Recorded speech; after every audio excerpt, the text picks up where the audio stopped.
Wat raak dit so stil? Wag julle vir my. Dit is lekker om hier saam met julle vandag te wees. Weer in die erediens om die Here saam te aanbid. Net so 'n paar afkondigings voor ons begin. Ons verjaarsdag hierdie week, die 12de verjaar oom Boet Buys, die 15de oom Van Dijk Kreer en ook die 15de Hes Ferreira. Ons is baie dankbaar saam met hulle vir nog 'n nuwe lewensjaar. Ons Bybelstudies hierdie week gaan voort. Ek gaan self net nie by die Marlof Park een kan wees nie, maar ons sal 'n reëling daarvoor tref.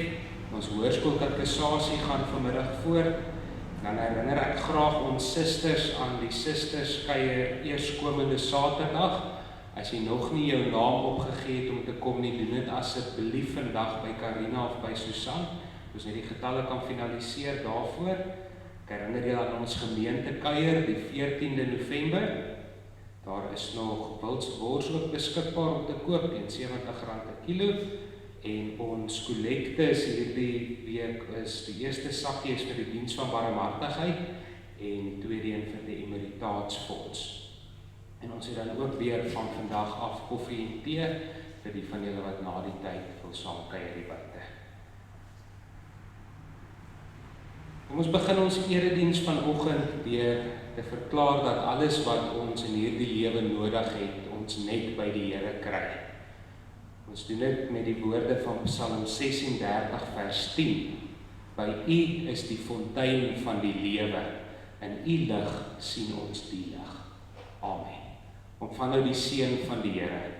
Genade vir julle en vrede van God ons Vader en die Here Jesus Christus deur die kragtige werking van die Heilige Gees. Amen. Kom ons sing nou saam tot eer van die Here Psalm 68. Psalm 68 sing ons vers 1, vers 3 en vers 9. Vers 68, vers 1, die Here sal opstaan tot die stryd, hy sal sy haters ver en wyd laat wegvlug voor sy oë. Die Here wat regeer en wat die onreg ook sal straf, Psalm 68, vers 1, 3 en 9, en daarna bely ons geloof. Oh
ons bely nou ons geloof saam.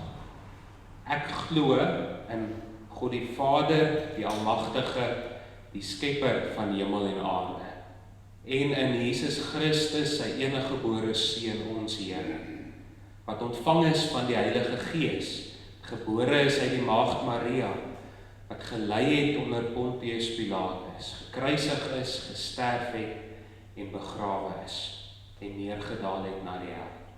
Hy het op die 3de dag opgestaan uit die dood, hy het opgevaar na die hemel, en hy sit aan die regterhand van God, die Almagtige Vader, waarvandaan hy sal kom om die lewendes en die dooies te oordeel. Ek glo in die Heilige Gees. Ek glo aan 'n heilige, algemene Christelike kerk, die gemeenskap van die heiliges, die vergifnis van sondes, die opstanding van die liggaam en 'n ewige lewe. Amen.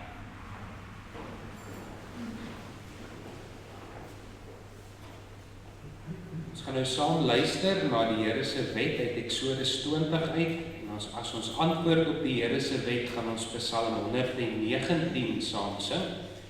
Psalm 119 gaan ons vers 13 en vers 14 saam sing.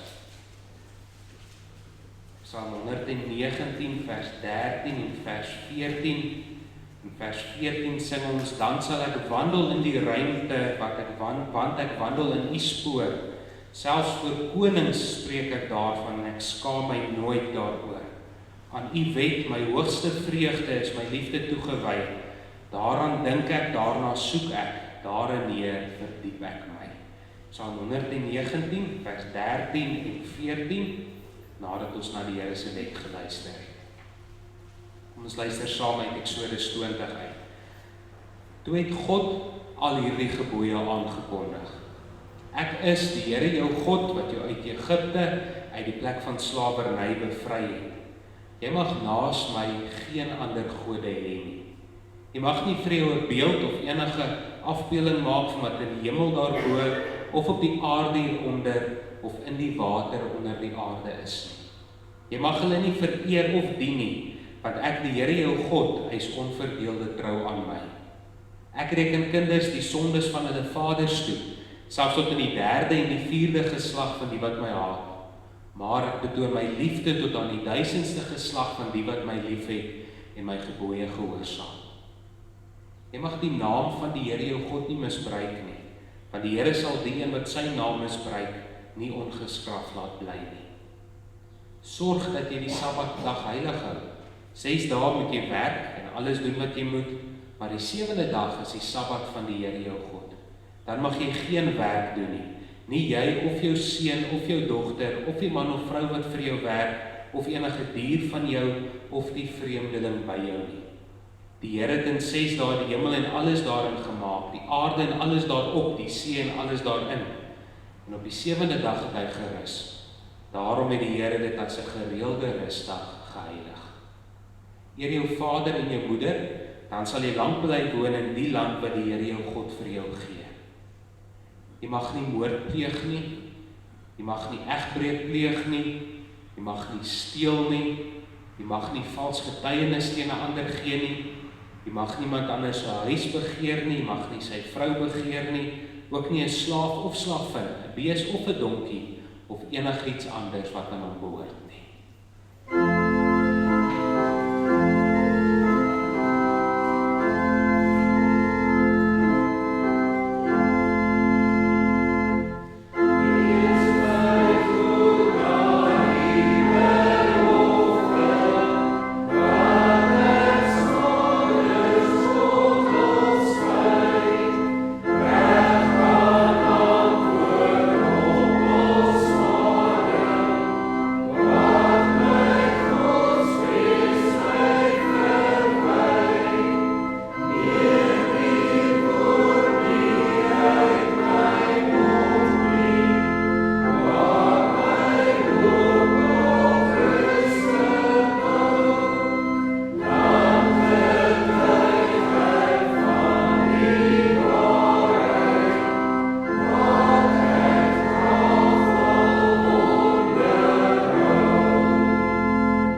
Ons almagtige Vader in die hemel, ons dankie dat ons met soveel vreugde oor U wet kan sing. Dat ons weet dit is deur U wet wat U self aan ons openbaar as die heilige en almagtige God. En dit is deur U wet wat U ons leer dat ons nie aan U heilige standaard kan voldoen nie.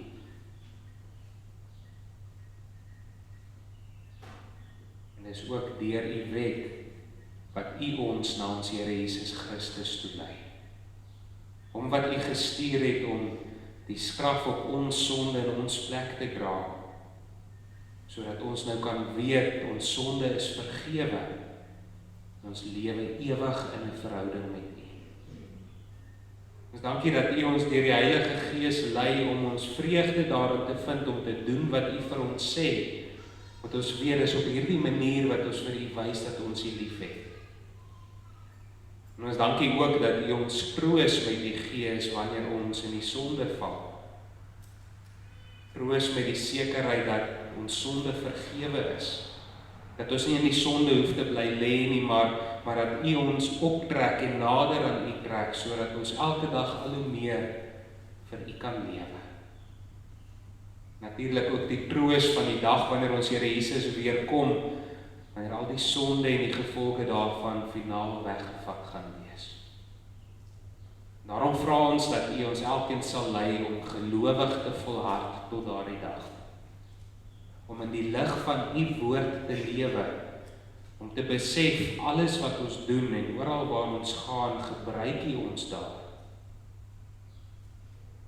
Gee ons tog die vrymoedigheid om die evangelie aan ander mense te verkondig waar ons kom.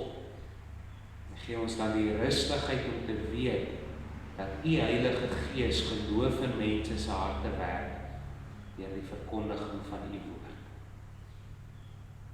Daarom vra ons dat U saam met ons as gemeente en die kerk oor die hele aarde sal wees, dat ons sal aanhou om die enigste troos wat daar in lewe en in sterwe is, om in Jesus Christus te glo, te verkondig. Ons sal aanhou om aan hierdie troos vas te hou, ook in 'n wêreld wat die mekaar is, vol onreg en geweld. 'n Wêreld waar ons soveel keer aan die kortste eind kan trek. Gee dat ons op U sal vertrou, dat ons met die troos wat ons aan die begin van die erediens gesing het sal lewe, dat U regeer, en dat U 'n einde sal maak aan die onreg. Ons bid dat U saam met elkeen van ons sal wees waar ons woon en waar ons lewe. Ons bid dat U saam met ons boere in ons land sal wees wat onder baie moeilike omstandighede werk. Ons vra dat U hulle sal veilig hou. Ons vra dat U ons regering en alles sal laat besef dat hulle U dienaars is. En dat hulle nie hier is om vir hulle self te lewe of om die mense van hierdie land uit te buit nie, maar om U te eer. En gee ons tog die rustigheid en die vrede om in alles net op U te vertrou, sodat ons tot U eer kan leef. Ons besef ons het U woord daarvoor nodig, ons kan dit nie op ons eie doen nie, en daarom vra ons dat U die voorlesing van en die verkondiging van U woord vandag sal gebruik om ons te versterk in die geloof. Ons bid dit in ons Here Jesus se naam. Amen. Voordat ons na die Here se woord gaan luister, gaan ons skrifruiming 5:3 saam sing. Skrifruiming 8 in die ouer boeke, skrifruiming 5:3 gaan ons die eerste vers sing. Aan U, o Lam van God, 'n nuwe lofgesang, want U is waardig om die wonderboek te ontvang en oop te breek die boek van toekoms en verlede en van wat word geskrif van Gods verborgenhede. U is waardig, U alleen, omdat die werk volbrag is, toe U as offer vir ons sonde skuld geslag is. Dis skrifruiming 5:3 in die ouer boeke, skrifruiming 8, die eerste vers. Amen.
se woord uit 1 Korintiërs 2 uit. Ons gaan die hele hoofstuk saam lees.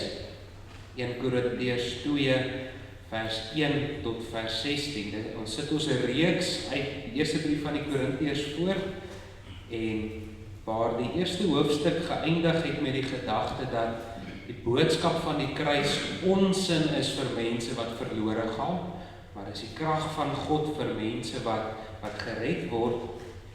Fokus hierdie hoofstuk dan op hoe die Heilige Gees dan deur die evangelie werk.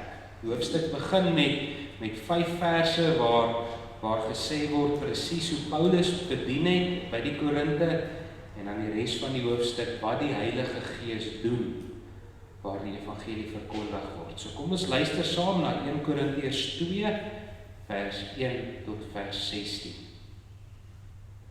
Wat my betref, broers, toe ek na julle toe gekom het om die geheimenisvolle waarheid van God aan julle te verkondig, het ek nie met hoë woorde of groot geleerdheid gekom nie. Ek het my voorgenem om met julle oor niks anders te praat nie as oor Jesus as die Christus en wel oor hom as die gekruisigde. Bewus van my swakheid en met groot angs en huiwering het ek na julle toe gekom. Die boodskap wat ek verkondig het julle oortuig, nie deur geleerdheid en welsprekendheid nie, maar deur die kragtige werking van die Gees. Dis is julle geloof nie op die wysheid van mense gegrond nie, maar op die krag van God. Tog is wat ons verkondig wysheid, maar net vir die wat daarvoor ryp is, en dan 'n wysheid wat nie van hierdie wêreld is of van die heersers van hierdie wêreld nie. Hulle is buitendien aan die ondergaan. Wat ons verkondig is die wysheid van God, die verborgde waarheid wat bedek was en wat God van ewigheid af vir ons voorbestem het tot ons ewige heerlikheid. Nie een van die heersers van hierdie wêreld het hierdie wysheid geken nie. As hulle dit geken het, sou hulle nie die Here van die heerlikheid gekruisig het nie. Maar soos daar geskrywe staan, wat die oog nie gesien en die oor nie gehoor het nie, en wat in die hart van 'n mens nie opgekom het nie, dit het God gereed gemaak vir die wat hom liefhet. Aan ons dan het God dit deur die Gees bekend gemaak, want die Gees deursoek alle dinge, ook die diepste geheimenisse van God. Watter mens ken die verborgde dinge van 'n mens behalwe die Gees van die mens wat in hom is? So ook ken niemand die verborgde dinge van God nie, behalwe die Gees van God. Die Gees wat ons ontvang het, is nie die Gees van die wêreld nie, maar die Gees wat van God kom. So weet ons wat God ons uit genade geskenk het. Dit verkondig ons ook, nie met geleerde woorde wat die menslike wysheid ons leer nie, maar met woorde wat die Gees ons leer. So verklaar ons geestelike dinge aan mense wat die Gees het. Die mens wat nie die Gees van God het nie, aanvaar nie die dinge van die Gees van God nie. Vir hom is dit onsin. Hy kan dit ook nie verstaan nie, omdat dit geestelik beoordeel moet word. Die mens wat die Gees van God het, kan die waarde van alle dinge beoordeel, maar self kan hy deur geen mens beoordeel word nie. Daar staan geskrywe, wie ken die gedagtes van die Here, wie sal hom raad gee? Maar ons het die Gees van Christus. Net vir ons vers 2 herhaal. Ek het my voorgenem om met julle oor niks anders te praat nie as oor Jesus as die Christus en wel oor hom as die gekruisigde.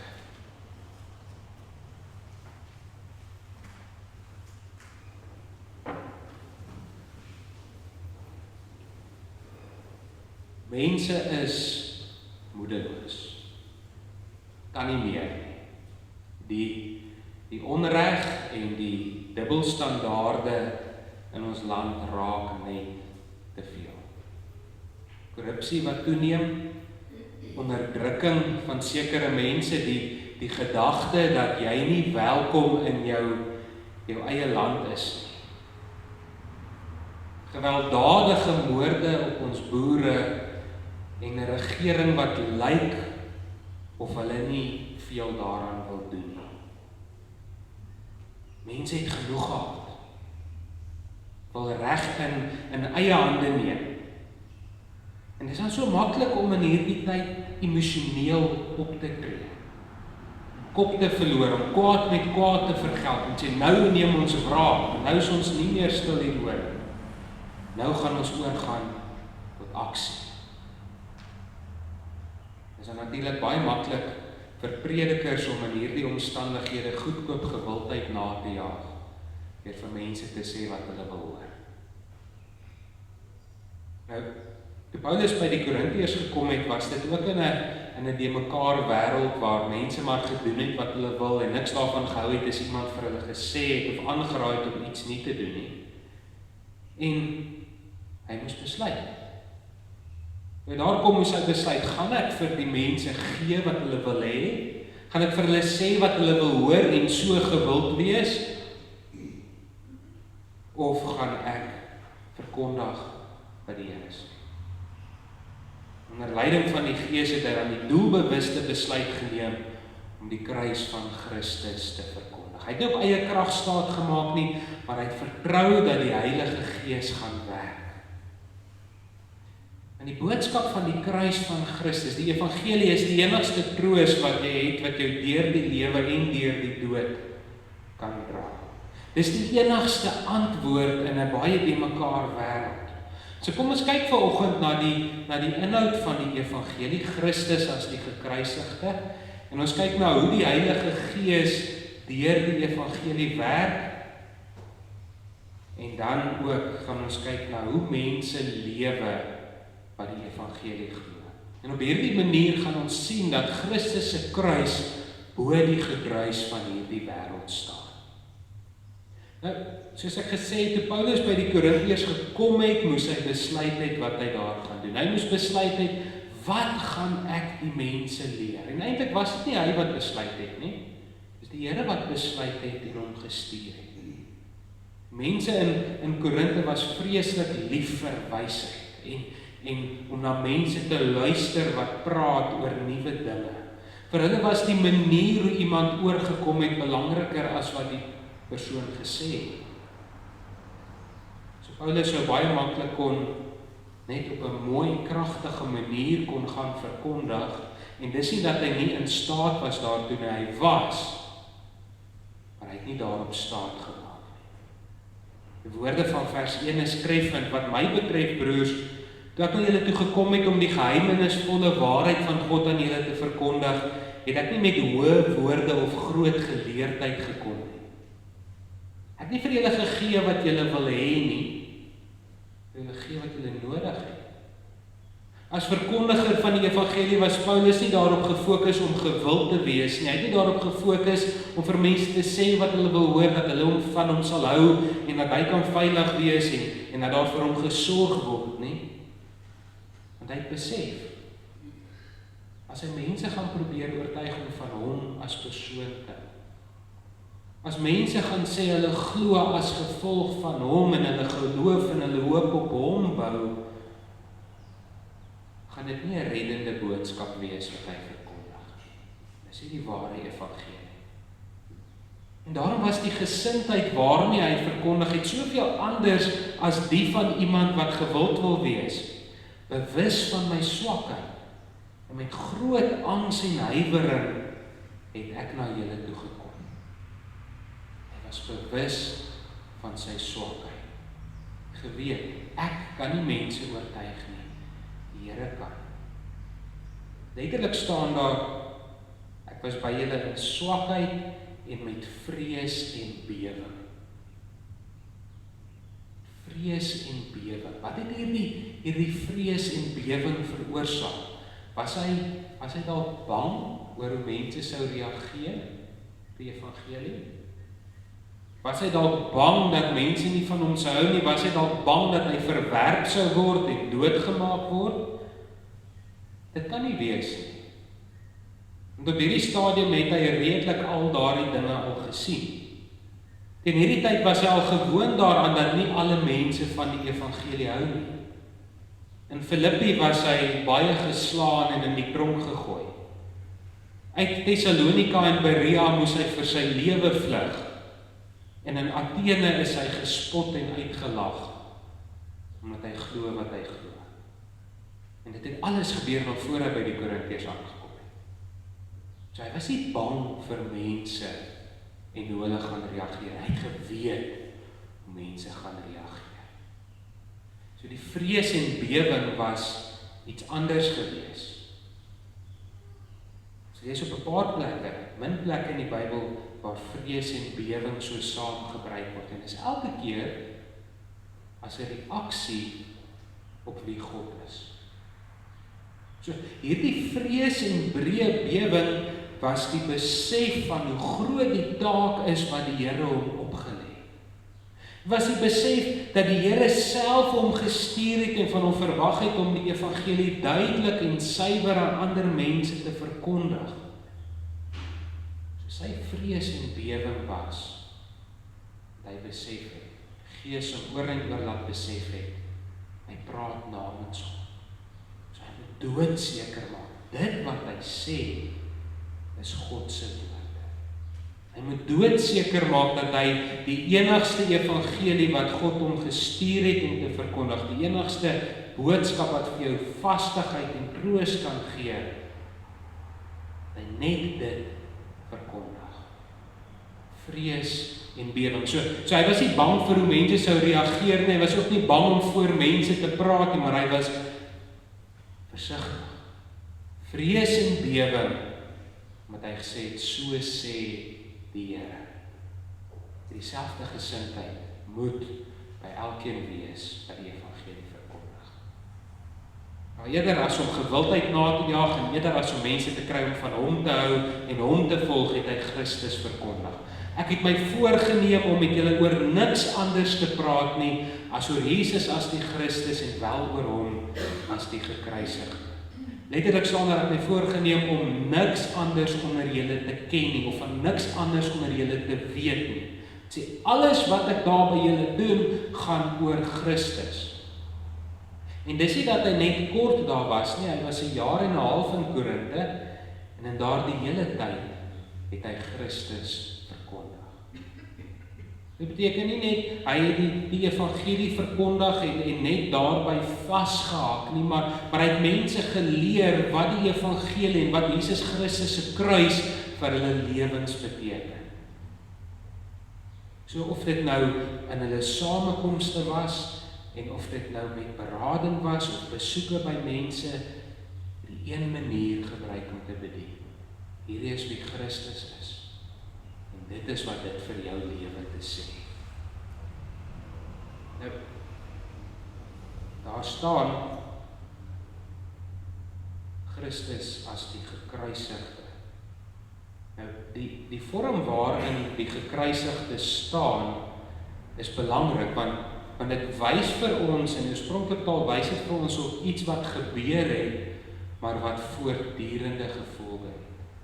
So Jesus Christus as die gekruisigde het ewige gevolge vir alle mense. Vir die mense wat glo, lei Jesus Christus as die gekruisigde tot die ewige lewe en tot vergewing. Vir mense wat glo, gee dit elke dag die troos, al my sonde is vergewe, want Christus is gekruisig. Vir die mense wat nie glo nie, lei dit tot die ewige regverdige straf van God. So, hy het nie net die gebeure rondom die kruis verkondig nie, hy het die mense ook geleer wat die kruis vir hulle lewens beteken. So om die evangelie te verkondig beteken dit ook. Hy sê, hierdie is wat Christus se kruis vir jou lewe beteken. Hier is hoe die Here nou wil hê jy moet lewe as jy sê jy glo in hom. En hy kon dit met die vertroue doen dat die Heilige Gees werk waar die evangelie verkondig word. Die boodskap wat ek verkondig het julle oortuig. Nie deur geleerdheid en welsprekendheid nie, maar deur die kragtige werking van die Gees. Die Heilige Gees openbaar die evangelie aan ons. Daarom word dit 'n geheimenisvolle boodskap genoem. Geheimenisvol, dis iets wat jy nie uit jou eie kan ken. Dis ook iets wat jy nie gaan kry as jy dink jy kan op jou eie daarvoor soek. Kan dit nie self ontdek en self verstaan nie. Die Heilige Gees kom en hy maak dit oop. Jy kan hoor, sodat jy kan glo. Heilige Gees lei ons tot geloof. Geloof is 'n gawe van God en dit word nie deur slim praatjies gewerk nie, maar deur die Heilige Gees wat werk waar die woord verkondig word. Sonder hom kan jy nie die waarheid ken nie. Sonder hom is God se wysheid dwaasheid in jou oë. God se wysheid, die boodskap van die kruis gee ware troos wanneer jy glo, want dis nie 'n boodskap wat eers later uitgedink het. Christus se kruis was nie God se plan B of C of D nadat sy vorige planne nie gewerk het. God het nie eers gedink, maar ek moet mense op 'n ander manier red toe die sondeval plaasgevind het. Christus se kruis was God se plan van voor die begin van die wêreld af. Wat ons verkondig is die wysheid van God, die verborgde waarheid wat bedek was en wat God van ewigheid af vir ons voorbestem het tot ons ewige heerlikheid. Nog voordat God enigiets gemaak het, hy gesê, ek gaan mense red deur Jesus Christus. Of soos dit in Efesiërs 1 vers 4 staan, so het hy nog voordat die wêreld geskep is, ons in Christus uitverkies om heilig en onberispelik voor hom te wees. En nie net werk die Heilige Gees geloof in ons harte nie, hy lei ons dan ook om God te kan ken. Hy is tog die Gees van God wat die verborgde dinge van God ken. En as die Heilige Gees nie in jou werk nie, kan jy God nie ken nie. Sonder hom bly God vir jou ver. By alles wat hy doen, dwaas in jou oë. Maar wanneer die Heilige Gees in jou werk, kan jy God ken en kan jy verstaan wat God vir jou alles in genade skenk. En alles wat hy vir jou in genade skenk is alles wat jy nodig het, van jou redding tot jou pad van heiligmaking in ons lewens wat dikwels so swaar en moeilik is, tot jou verheerliking eendag. Die Heilige Gees lei om te besef, God gee dit alles vir my. Hy lei om te besef, alles kom van God af. Dit beteken nie jy gaan alles wat gebeur nou verstaan. Dit beteken nie jy gaan antwoorde op alles hê nie. Dit beteken jy gaan weet, God het die antwoord op alles. Wanneer die Gees dan in jou werk, besef dit nie net, dit beteken dit nie net jy het 'n nuwe hart en jy dink anders oor goed nie. Jy lewe ook anders. Jy lewe met die besef dat jy Jesus Christus nodig het. Jy lewe met die besef dat wanneer jy in hom glo, beteken dit jy kan nie meer vir jouself lewe nie. Jy lewe met die besef dat ek hou aan Christus se kruis vas en hy hou my in alle ewigheid veilig. Daarom word ons wat glo ook net die hele tyd met die woord van God bedien. Ons begin nie by die evangelie en dan beweeg ons na iets anders toe. Ons word deurlopend met die evangelie bedien, deurlopend geleer wie Christus is en wat dit beteken om in die lig van sy kruis te lewe. Die Heilige Gees gebruik die verkondiging van die woord, die aanhoudende verkondiging van die woord, om ons te laat besef hoe ons as kinders van God lewe. Soos ons in die lig van die woord lewe, kry ons hierdie troos. Die Heilige Gees is besig om ons al hoe meer te maak soos ons Here Jesus Christus. Hy is besig om ons heilig te maak, sodat ons nie soos die wêreld lyk en soos die wêreld op dinge om ons reageer nie, maar sodat ons alles geestelik beoordeel. Geestelik beoordeel beteken nie ons loop hier hoogmoedig met ons neuse in die lug en dink ons is beter as ander mense. Geestelik beoordeel beteken, ek kyk wat in my lewe aan die gang is. En ek kyk wat in die wêreld aan die gang is, en ek vra myself, wie is in wie? Wat is God besig om te doen? En ook baie belangrik, hoe wil hy hê, moet ek nou op hierdie dinge reageer? Die Heilige Gees bevestig ook die troos in ons harte, dat geen mens ons kan beoordeel nie. Nou, die wêreld kyk na ons, en hulle maak groot lawaai as 'n gelowige val en sondig. en wys net altyd 'n gelowige se gebreke uit en spot ons en sê ja, jy sê jy glo, maar kyk wat doen jy. So hulle oordeel ons beslis, maar nou sê die Here, hulle kan ons nie beoordeel nie. Dit wat die wêreld van jou sê, en ook dit wat jy soms van jouself dink, verander nie wie jy in Christus is. Verander nie die feit dat jy God se heilige kind vir ewig is. En ons moet oor en oor en oor daaraan herinner word, dat ons vergeet dit so maklik. Maar sonder die werking van die Heilige Gees is God se wysheid, die waarheid, die boodskap van die kruis, dwaas en onsinnig. Maar wanneer die Gees in jou werk hy geloof, sodat jy die evangelie kan glo, sodat jy God kan ken, sodat jy kan lewe, soos God wil hê jy moet lewe. So die Heilige Gees maak dit vir ons moontlik, om met die kruis bo die wêreld se gedruis te lewe. En hoe druis en lawaai die wêreld nie vandag nie. Oor alles gaan daar die hele tyd 1000 stemme op, oor hoe jy nou veronderstel is om te reageer, en wat jy nou veronderstel is om te doen. Die wêreld is die mekaar, vol seerkry, ons kry so seer. Nou lei die Heilige Gees ons om in dit alles aan die kruis vas te hou. En die kruis wys dat God in beheer is. Die kruis wys dat ons ewig veilig by hom is. Die kruis wys vir ons is anders as die wêreld. Die kruis wys dat die sonde en die dood oorwin is. Die kruis wys vir ons het niks om voor bang te wees, en ons gaan altyd by die Here wees. Daarom het ons die verantwoordelikheid om Christus se kruis vas te hou, om die evangelie te glo, daarvolgens te lewe en om alles in die lig van die kruis te beoordeel. Alles. Ook dit wat nou in die wêreld en in ons land aan die gang is. So maklik gewees het om almal vandag net aan te hits, om kwaad met kwaad te vergeld. Om te sê dat genoeg nou genoeg is, ons moet nou wraak neem. Ongelukkig is dit die boodskap wat baie Afrikaners wil hoor. Maar dit is nie die evangelie. Dit is nie wat die Here van ons verwag nie. Die Here se kerk word nie geroep om die gedruis van die wêreld nog meer te maak nie, maar om bo hierdie gedruis te verkondig.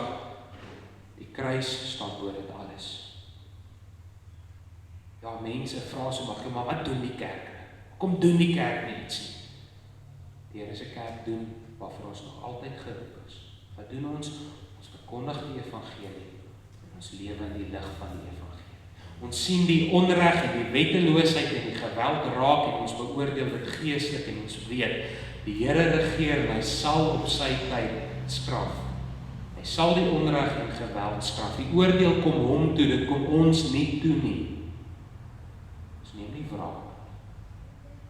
Ons sien mense se nood en hulle soek na uitkoms en besef, maar ons het die enigste ware antwoord, ons het die enigste troos wat daar is. Die evangelie. En ons verkondig. Jy gaan jouself nie verlos. Jy gaan nie hemel op aarde in Suid-Afrika kry nie. Net troos by die Here. Terwyl ons dit doen, bid ons tot God. Ons bly op ons knie en ons vra hom om 'n einde aan die onreg te bring. Nou beteken dit nou ons doen niks. Beteken dit ons is nou maar net slagoffers wat gewillig sê, okay wel, vat nou maar alles. Glad. Ons vertrou op die Here en ons doen alles wat ons kan om ons verantwoordelikheid na te kom. Ons vertrou en ons doen. Ons glo en ons doen. God se voorsienigheid en ons verantwoordelikheid kom altyd by mekaar. So ons beveilig ons.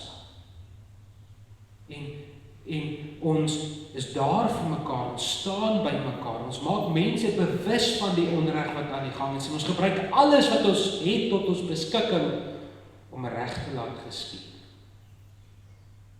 ons vergeld nie kwaad met kwaad.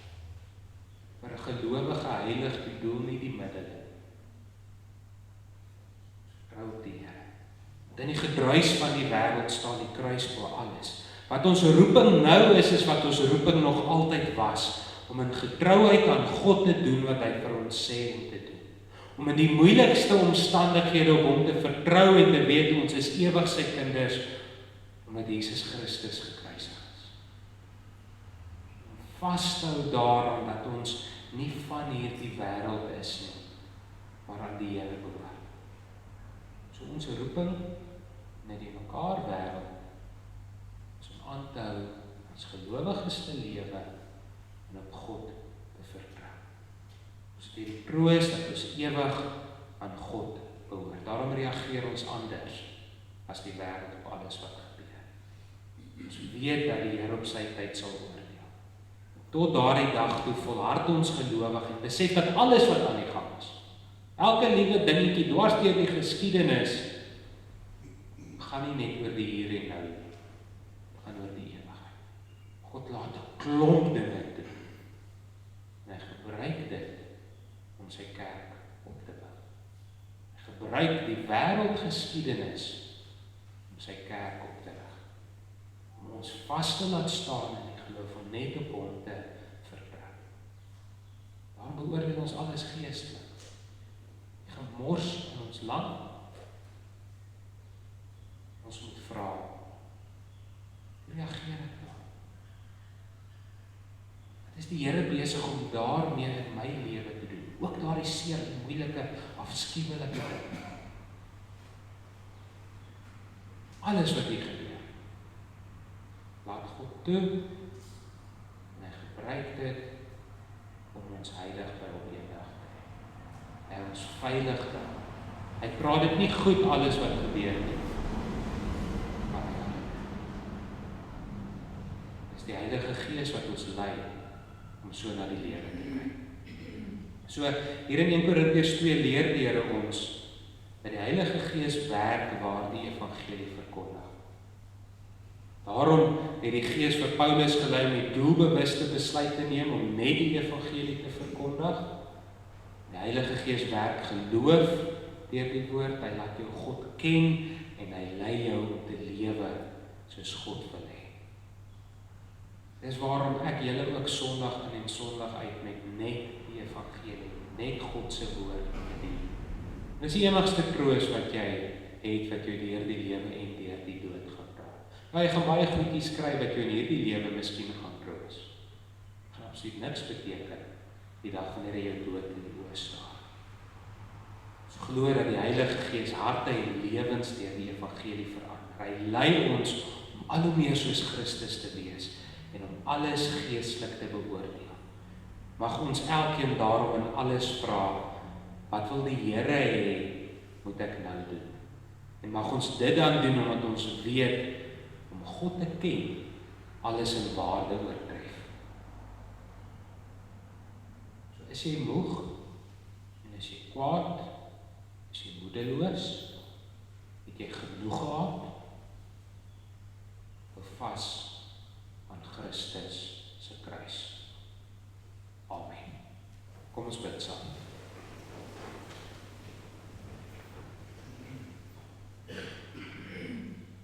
Ons almagtige Vader in die hemel, ons vra dat U ons sal lei om in alles net op U te vertrou. Om ons Here Jesus Christus en sy kruis in die geloof vas te gryp en te weet dat ons veilig in U hande is.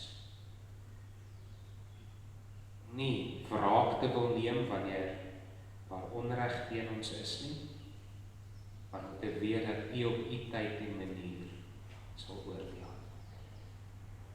En ons bely voor U dat dit vir ons moeilik is. So graag onsself wil laat geld in baie dinge. Verlei ons om oral in al ons verhoudings, ons huwelike, ons verhoudings met ons ouers en ons kinders, met ons vriende, met mense wat ons nie eens ken, en te vra wat U wil hê ons moet doen. Gee ons dan die krag om en hierdie stikkende wêreld aan te hou die evangelie te verkondig en te weet dat die Heilige Gees deur die woord werk. Dit bid ons in U naam alleen. Amen.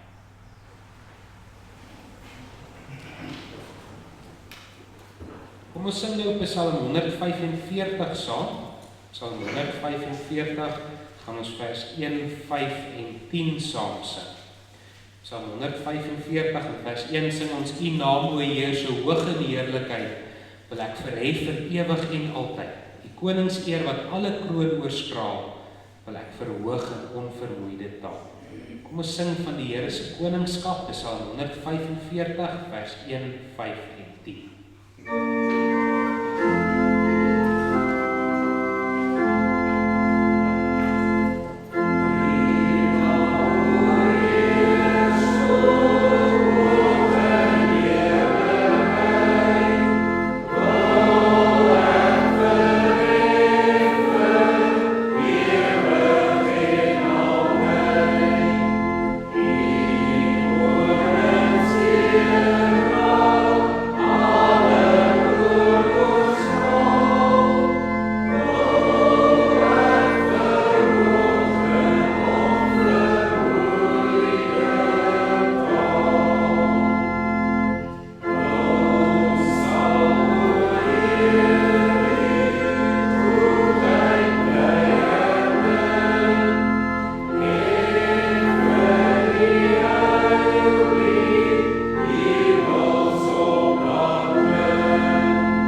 Ontvang nou die Here se seën en gaan lewe met sy vrede in jou hart.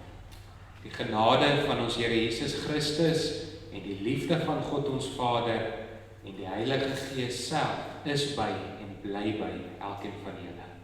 Amen.